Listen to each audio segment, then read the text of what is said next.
Caleb Maupin, Press TV's correspondent in New York City, was recently detained by U.S. Customs for 3.5 hours in Abu Dhabi. He was returning from a visit to Iran, where he had worked with the Red Crescent Society to bring aid to Yemen.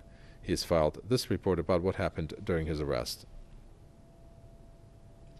After spending a total of 33 days outside the country, I was anxious to return to my home in New York City. On my way to Iran, I had already been declared a high-security passenger and given a special security screening.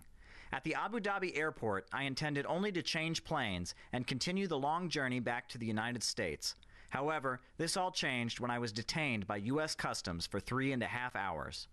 Being detained by U.S. Customs forced me to miss my flight. I had to stay in Abu Dhabi for 12 more hours before returning to New York. In addition to being detained, my laptop, computer, and cell phone were seized and copied. I was subject to a very rough search of my person and a lengthy interrogation.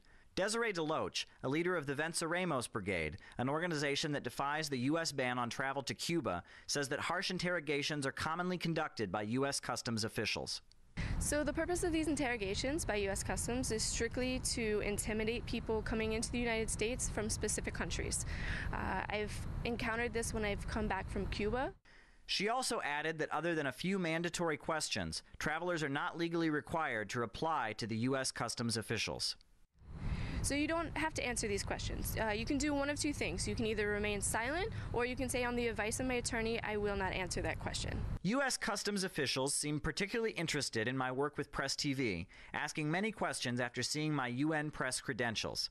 Understanding my rights as a U.S. citizen, I refused to answer their questions. Caleb Maupin, Press TV, New York.